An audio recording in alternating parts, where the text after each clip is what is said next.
네, 한반도 상황이 굉장히 위중합니다. 자세한 이야기를 나눠보겠는데요. 전문가 4분 모셨습니다. 전옥현 전 국정원 1차장, 안찬일 세계 북한연구센터 소장, 이현종 문화일보 논설위원, 이정훈 동아일보 콘텐츠 비즈팀 부장, 어서 오십시오. 네, 안녕하세요. 저희가 한반도 상황에 대해서 5가지, 여러분과 우리 모두가 궁금해하는 5가지를 추려서 궁금증 하나하나 그리고 어떻게 대응해 나가야 되는지를 살펴보도록 하겠습니다. 첫 번째 주제 한번 보시죠.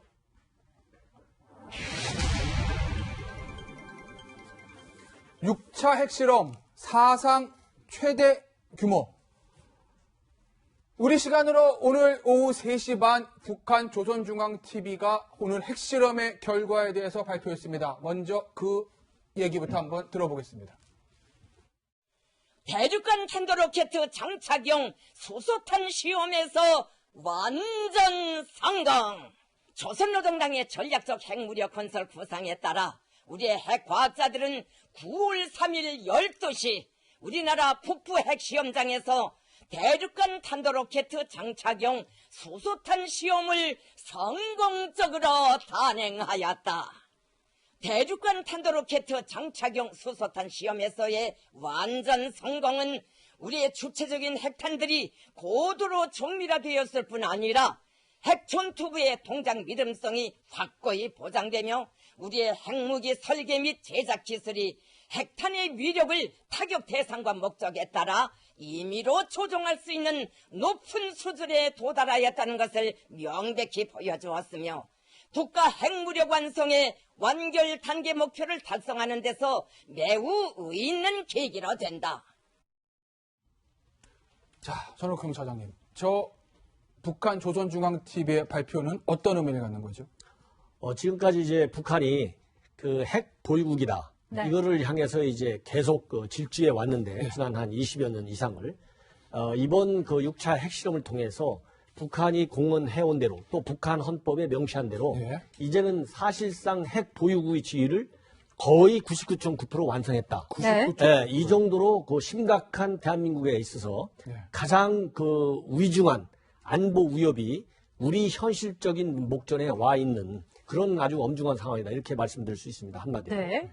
소량화, 다양화, 그리고 경량화에 성공한 것. 다시 말해서 게임의 판이 완전히 바뀌었다고도 볼 수 있겠네요. 네, 그렇습니다. 저는 그 중국에서 핵실험한 자료를 쭉 뽑아보니까요. 네. 처음에 중국이 핵실험을 했을 때 미국하고 소련이 선제 타격해서 없애려는 검토를 굉장히 많이 하더라고요. 예. 그래서 거기에 대해서 굉장히 대비를 해서 소련이 특히 공격할 거에 대비해서 핵 방공호도 들어가고 예. 예. 그런 와중에 생기는 게 진보도 사건도 생기고 소련하고 굉장히 갈등이 많이 생기고 예. 예.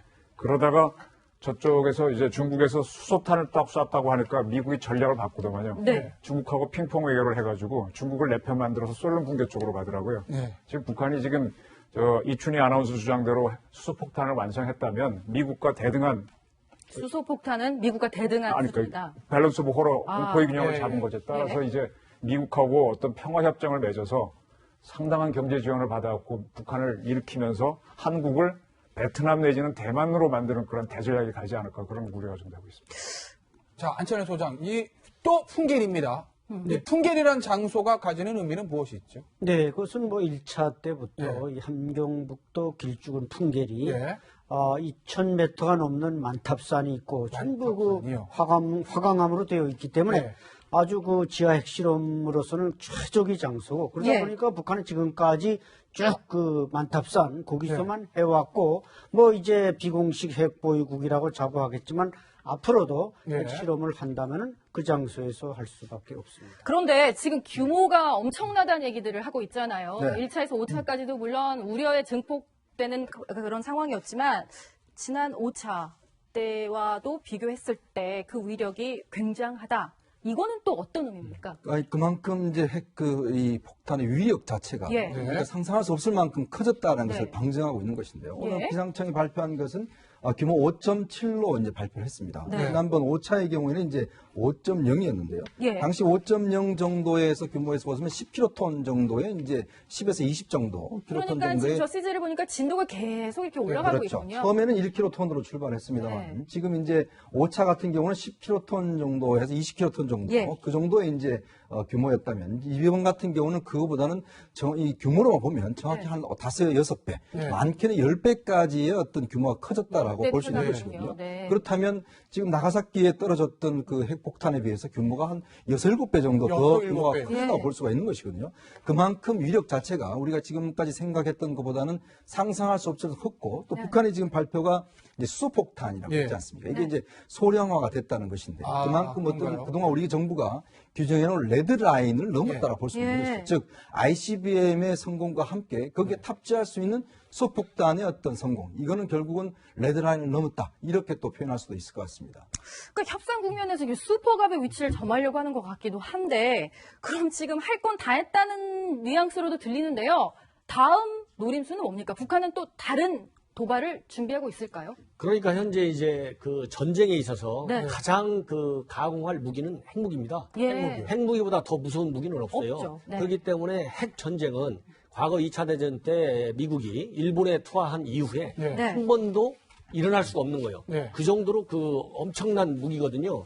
그렇기 때문에 지금 현재 북한이 예. 이번 6차 핵실험을 통해서 사실상 핵 보유로서의 지위를 아. 이게 어떤 국제법적 국제 정치적인 의미가 아니고 네. 실제적으로 핵무기를 가지고 온, 즉 말하자면 이제 실전 배치위 단계만 남겨놓고 네. 있을 정도로 굉장히 위중한 상황이기 때문에 예. 요 다음의 도발의 보유한 국가로서. 거의 보유한 네. 99.9%까지 보유한 상태에서 예. 그런 도발을 하고 있다. 네. 그 도발에 대응할 수 있는 억지력을 예. 우리는 현재 미국의 핵 우산 확장 억제에 의지하고 있는데 예. 과연 미국의 확장 억제를 가지고 네. 북한이 핵 문제를 핵을 무기를 실제해 가지고 예. 우리한테 위협과 도발할 때 과연 그건 어느 정도까지 실효성 있게 억제할 수 있느냐? 어느 정도의 실효성? 예, 이거는 별도의 문제다. 그렇기 때문에 다음 도발의 형태가 뭔지를 예상하는 것도 물론 필요하지만 예. 그보다는 실제적으로 핵 무기를 사용하는 것을 막으려면 한반도에 미국의 네. 최소한의 전술 핵무기가 예. 하나라도 있어야 그게 가능하지. 네. 뭐 저 괌에 가지고 있다. 예. 또 미국에 가지고 있기 때문에 언제든지 확장 억제를 실효성 있게 보여줄 수 있다. 예. 이거는 이론상으로만 억지 능력이 있을 뿐이고 예. 실제적으로는 억지 능력에 한계가 있을 수밖에 없다. 네. 그 공백을 메꾸는 작을 우리 정부가 빨리 서둘러야 된다. 이런 생각이 서둘러야 듭니다. 된다. 네. 이정훈 의원. 네. 수소폭탄이라고 그랬습니다. 그럼 일반적인 핵폭탄이라고 하는 뭐 원자폭탄이라고도 볼 수도 있고요. 그것과 수소폭탄은 어떤 차이가 있는 겁니까? 이제 일반 폭탄은 원자 폭탄은 핵 분열이지 않습니까? 예. 핵이 분열되면서 나오는 에너지가 나오는 건데 그 핵 융합은 수소폭탄입니다. 거꾸로 예. 합쳐지는 겁니다. 합쳐질 때 에너지가 필요하기 때문에 먼저 핵폭탄이 터져주고 그 에너지를 이용해서 중수소, 삼중수소가 합쳐지면 예. 수소폭탄이 되는 거거든요.